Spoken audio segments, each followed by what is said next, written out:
Search for Common Ground Indonesia mempersembahkan drama radio Pemimpin Super, Suara Perempuan.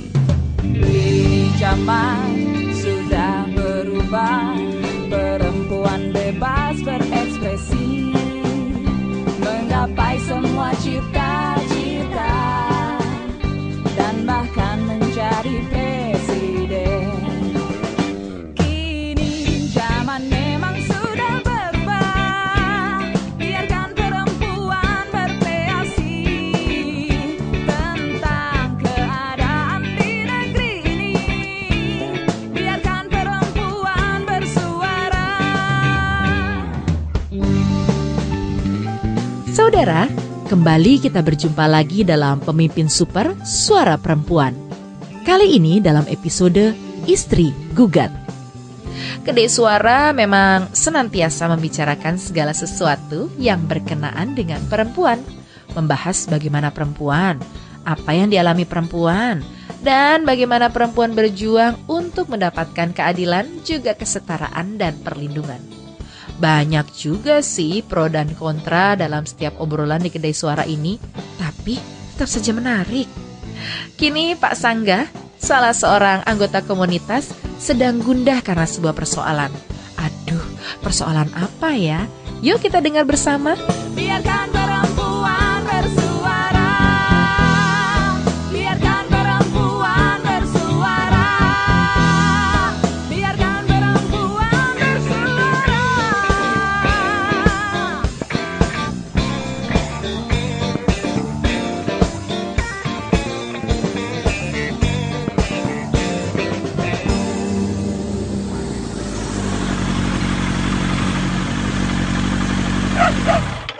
Aduh, mogok lagi nih. Baru aja diservis. Kok masih aja rewel ya? Bensinnya masih. Duh, gawat nih. Bisa ketinggalan saya.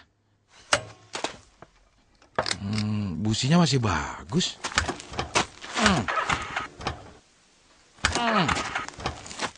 Aduh, gimana ya? Gak bisa hidup juga nih.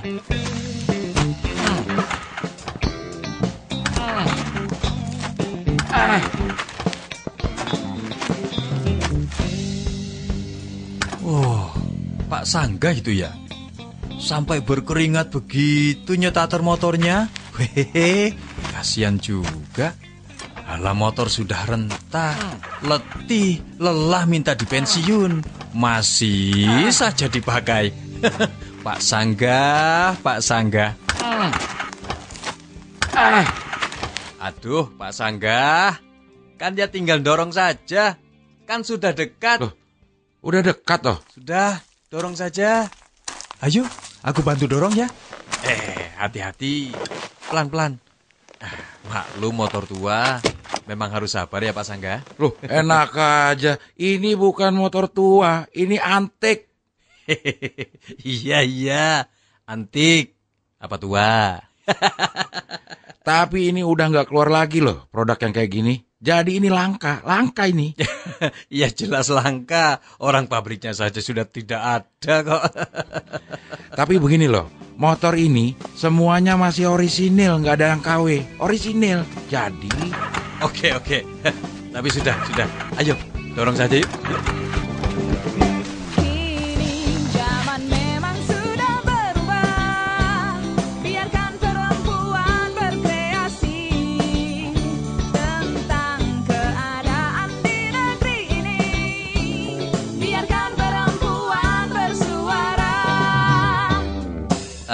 Ayo, masuk saja. Sudah banyak yang nunggu tuh di dalam. Saudara-saudara, ini dia, bintang kita sudah datang. Baik, acaranya bisa dimulai ya. Silahkan Bu Suaraswati, dimulai. Sebentar, biarkan Pak Sangga reda dulu nafasnya.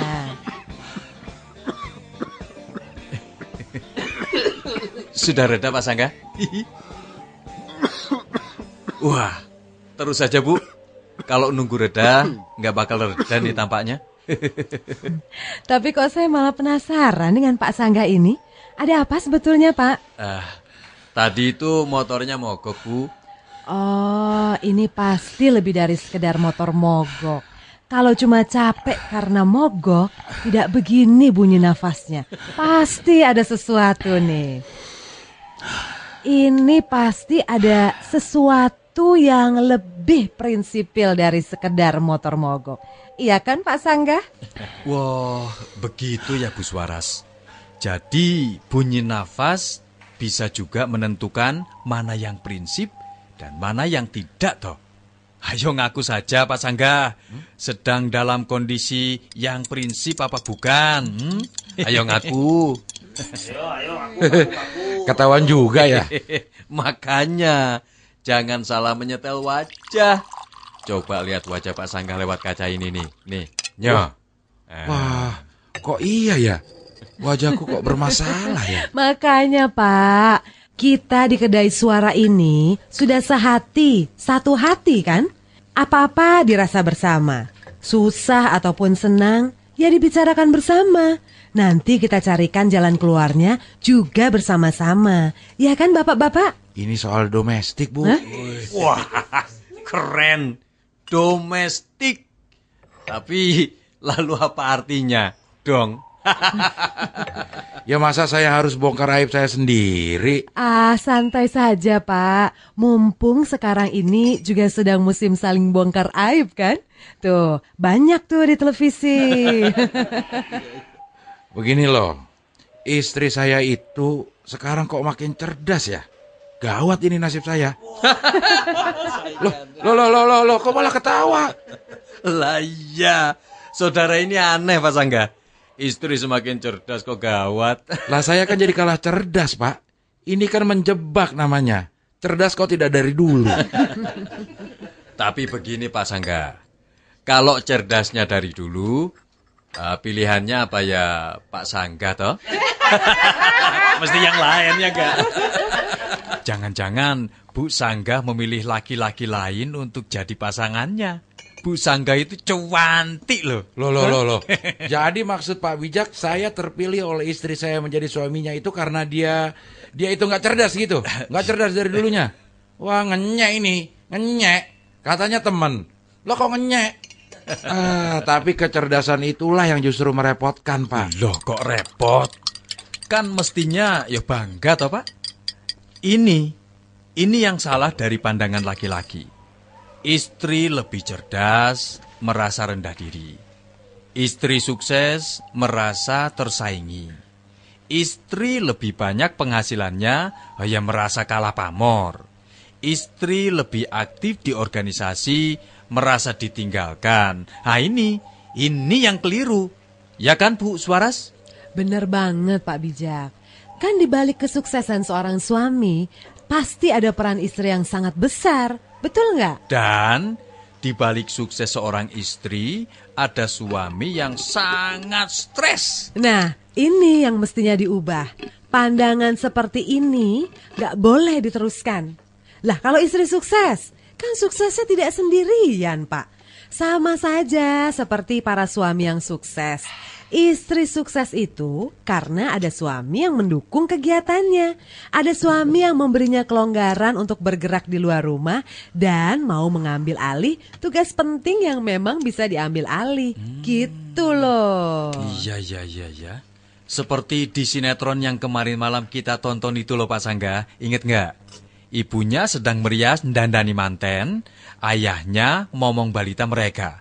Ayah tidak perlu merasa kalah itu loh. Wah, itu sih lain Pak Bijak. Beda itu. Beda apanya, Pak? Beda. Yang penting itu kan dukungannya. Itu. Ada keikhlasan. Kalau istri berkarya, ya suami mengambil alih tugas istri mengurus anak dong.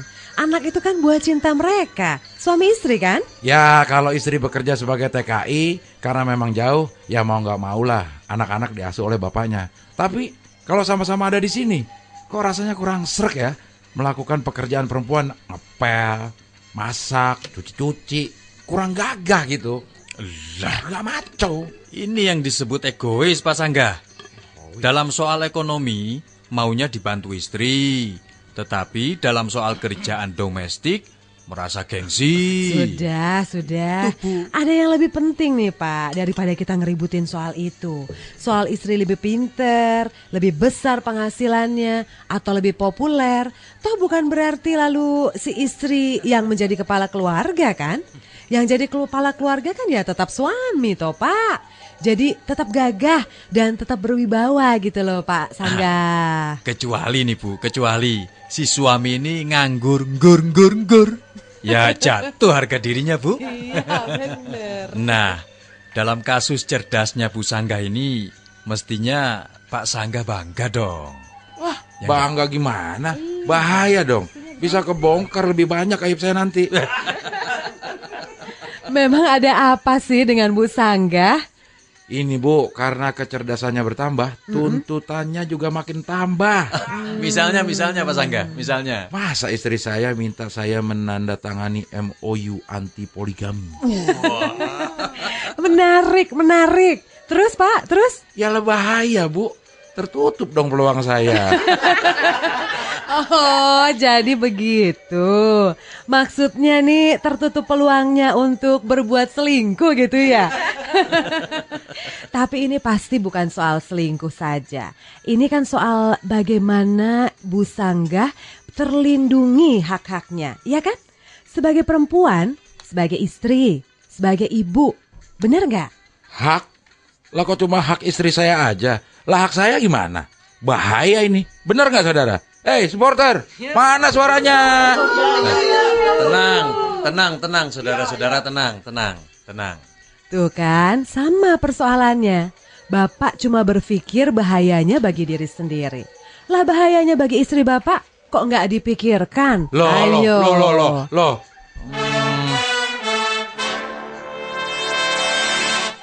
Anu kok iya ya? Demi keadilan dan keseimbangan. Maka ya sudah, tanda tangani saja Pak Sangga. Lah tapi rugi dong saya nanti. Aduh, sama istri saja kok ngitung-ngitung untung rugi Pak. Ini berkeluarga loh, bukan jual beli. Ngomong soal rugi, yang terjadi akibat poligami itu, yang rugi biasanya ya perempuan kan Pak. Ada undang-undang laki-laki boleh berpoligami. Tapi nggak ada undang-undang yang memberikan sanksi pada laki-laki itu kalau si laki-laki yang berpoligami ternyata menelantarkan keluarganya, anak istrinya, bahkan berbuat KDRT. Nggak ada toh sanksi yang diatur oleh negara? Ada nggak? Wah, ini berarti PR buat perempuan kita di Dewan ini Bu. Betul Bu Suaras? Betul. Nah, agar segera merevisi undang-undang perkawinan gitu. Pak Bijak ini kok getol banget ya, pro gitu sama Bu Suaras. Sampean ini kan juga laki-laki Pak Bijak. Semua yang menguntungkan laki-laki itu didukung Pak. Lah ini kok malah. Bukan begitu Pak Sangga. Saya kok merasa memang ada yang salah dengan persoalan poligami ini. Bahkan sinetron kemarin itu loh. Akibat poligami membuat dua perempuan saling bermusuhan karena iri. Karena si suami berlaku tidak adil. Seminggu kok 2 hari di tempat istri tua, 5 harinya di tempat istri muda gitu loh. Lah ya jelas dong Pak Bijak, muda gitu loh, baheno. Sudah. Lagi pula keberatan Pak Sangga itu apa karena memang sudah ada will gitu ya Pak? Ayo Pak Sangga. Boro-boro will Bu, ngurus satu aja udah repot. Ya minta tanda tangan segala, apa-apaan coba. Loh, kok apa-apaan bagaimana? Memangnya permintaan perempuan yang sudah membahagiakan Pak Sangga, mendampingi dalam suka duka, melahirkan anak-anak kesayangan kalian berdua itu susah ya Pak ya? Permintaan itu berat gitu Pak? Tapi ini kan udah kelewatan. Masa kalau saya nolak jabatan saya sebagai kepala rumah tangga akan dilengserkan? Ya memang begitulah resiko pemimpin. Harus siap naik, ya siap turun. Masa mau naik terus? Apalagi kalau terbukti salah Pak Sangga. Loh, ini ada orang terancam kok malah ditepuk tangan nih. Tapi ini bukan soal siapa mengancam dan siapa terancam Pak Sangga. Ini soal dialog yang wajar-wajar saja kok. Tawar-menawar itu kan biasa. tentang siapa yang paling dirugikan oleh poligami? Coba, ayo, siapa? Siapa yang paling Ayo, dirugikan? siapa? Ya kalau pertanyaannya kayak gitu ya pasti jawabannya udah jelas. Makanya, ya sudah, setujui saja. Tapi begini kok isi perjanjiannya. Loh, malah sudah ada draftnya gitu kok. Coba, apa bunyinya Pak Sangga? Dengan ini, saya Sanggah sebagai suami setuju untuk tidak berpoligami. Hal-hal yang menyangkut sanksi jika saya melanggar akan diatur dengan cara seksama dan seterusnya dan seterusnya. Wah, lah ini benar-benar cerdas ini. Jadi perempuan itu ya memang harus kreatif kayak gini. Ini namanya perlindungan diri dari kerugian yang berkepanjangan ini. Wah, kok bijak. Kerugian yang berkepanjangan bagaimana maksudnya? Yang rugi itu siapa? Lah yang rugi itu saya kok. Itu kan kalau dilihat dari kacamata siapa dulu, Pak Sangga. Perempuan yang suaminya kawin lagi tanpa alasan yang tepat, ya pasti sangat dirugikan dong. Alasan? Alasan tepat apa? Mana ada alasan yang ditepat-tepatkan? Pak Sangga, tenang dululah. Ada kok. Memang alasan suami kawin lagi yang disepakati para perempuan, Pak Sangga. Apa? Apa coba alasannya apa, Pak? Biar Bu Suaras yang menjawab.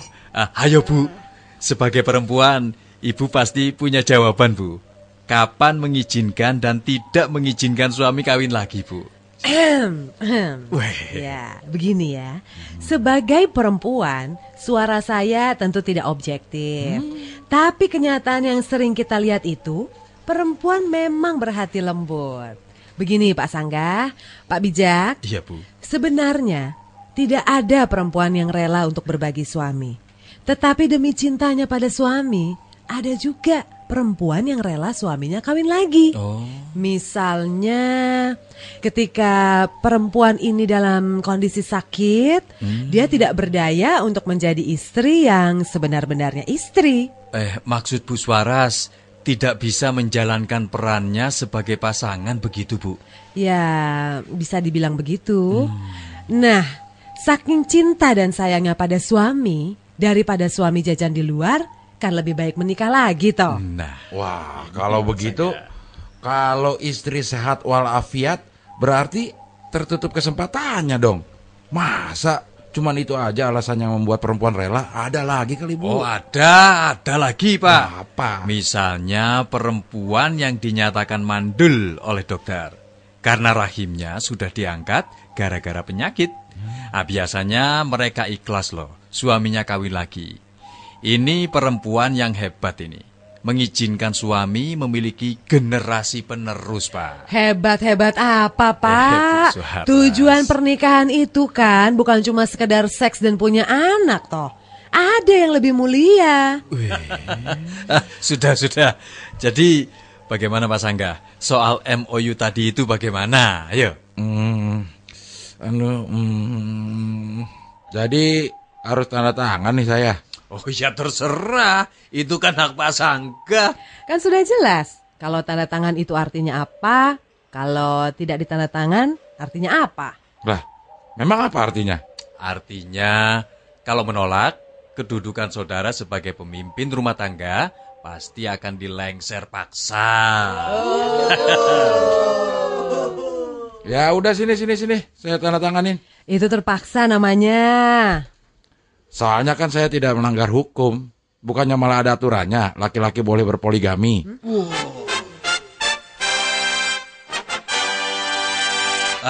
Bagaimana ini Bu? Itu memang benar secara undang-undang perkawinan. Tapi persoalannya, apa jadinya jika sang undang-undang tidak memihak perempuan? Ayo, apa coba jadinya? Dan masih banyak loh masalah di undang-undang itu tentang batasan umur perkawinan, nikah siri, poligami yang jatuhnya mesti merugikan perempuan. Di undang-undang perkawinan banyak yang merugikan kaum perempuan. Soal nikah siri coba, nikah kok nggak tercatat di negara. Bagaimana menuntut sang suami atau menuntut ayah kalau mereka tidak bertanggung jawab? Lah, tercatat saja tidak kok. Lawong ndak tercatat negara, ya tidak bisa minta tanggung jawab apa-apa. Si suami juga tidak merasa harus menanggung apa-apa. Wah, amit-amit. Nah, Amit-amit, Bu. itu dia Pak. Makanya perlu disadari oleh para perempuan, juga ibu-ibu yang punya anak perempuan, jangan asal saja kalau mengiyakan. Kalau anak perempuannya mau dinikah sirih, mentang-mentang laki-laki itu kaya misalnya. Betul, betul itu, Bu. Nah, ada lagi, kawin kontrak, Bu. Banyak wanita yang umurnya masih muda sudah dikawinkan orang tuanya hanya karena untuk mendapatkan uang.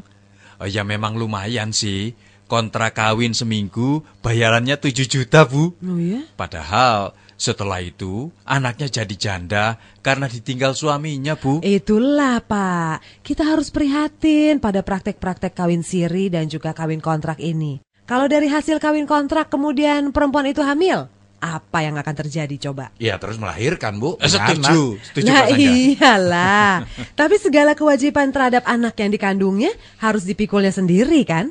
Dan bagi si anak, jika lahir dalam keadaan hidup, dia tidak akan memperoleh hak-hak atau status hukum yang layak. Karena berdasarkan pasal 42 Undang-Undang Nomor 1 Tahun 1974 tentang perkawinan, bahwa anak yang sah adalah anak yang dilahirkan dari perkawinan yang sah. Nah, karena perkawinannya tidak sah, tidak tercatat, ya sudah, tidak berhak apa-apa. Wah. Benar-benar dibuat rugi nih perempuan ya, Bu. Makanya, jadi perempuan itu harus cerdas, harus cermat. Iya. Baik sebagai perempuan yang mau kawin atau sebagai ibu dari anak perempuan yang mau kawin. Diteliti dulu niat perkawinannya, jangan asal mengizinkan.